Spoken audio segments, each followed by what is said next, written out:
also, the other scripture, the other word that comes to mind for me is sheep.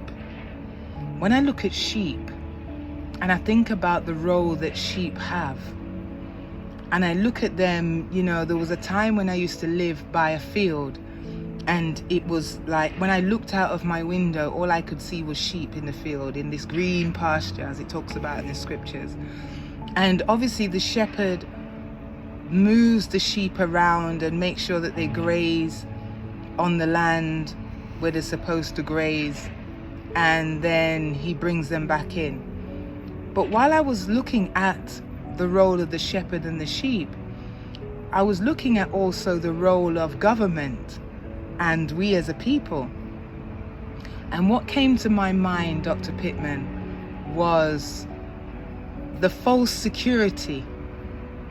That's right, yes, the false security in which is given, first of all, to the sheep, because as far as I know and I can see is that, and correct me if I'm wrong, but sheep, first of all, have no real responsibility.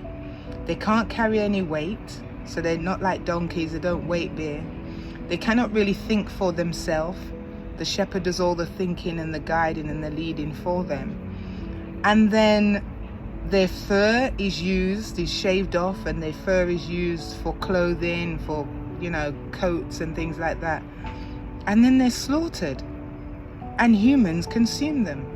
Absolutely brill.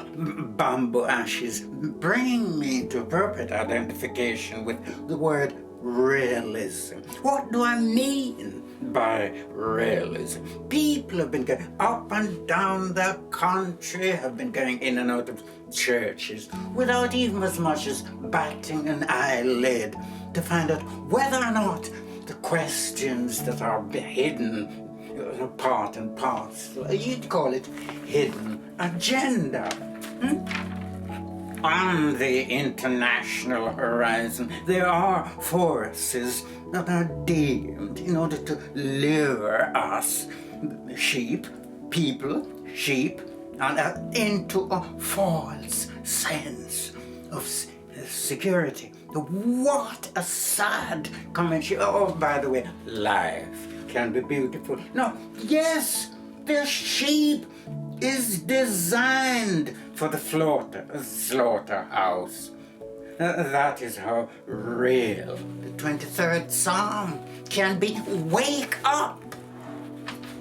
Now imagine the supermarkets never opened and you didn't have any land, and you didn't have any food, you hadn't done any shopping for a while, and you've got no food, and then all of a sudden we've got a closure on supermarkets.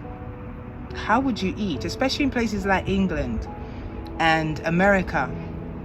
Maybe more England, but definitely in England, as I'm born in England, I can see that there aren't many ways in which you can eat for free, if at all, in England.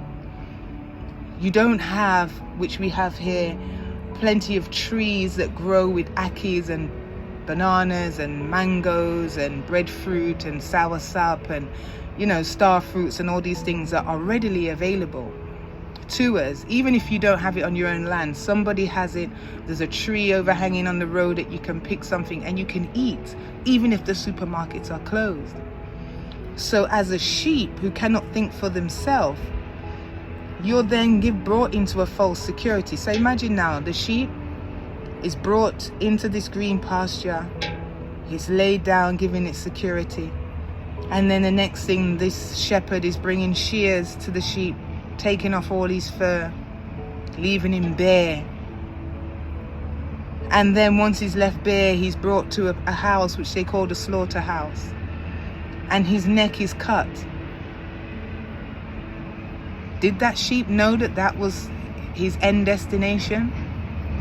Do we as human beings know that if we do not plant our own food and cultivate our own food and keep relying on supermarkets, do we not realize that that would be our end destination? That would be how we will either eat or don't eat.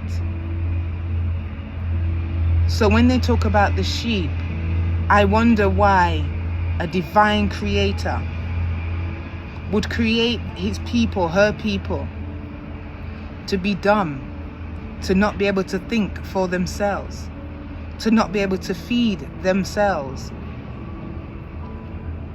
What does it mean for you when he talks about restoring our soul? Why do you think our soul would need to be restored? Restoreth my soul. Yes, from the lectern stand it can be read, it can be said. For instance, when you say the Lord is my shepherd, it leaves no room for critical thinking, because my shepherd, that's another one again, is going to be a male dominated picture before us. A man is after all our mothers have done for us.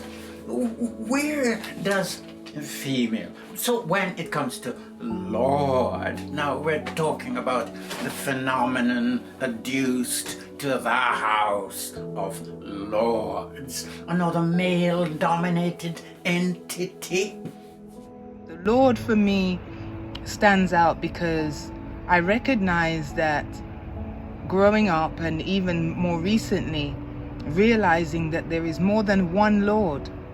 There are many different lords. We have the House of Lords, lords that are given by priests, lordships that are given by Parliament or the President, lords that you're born into.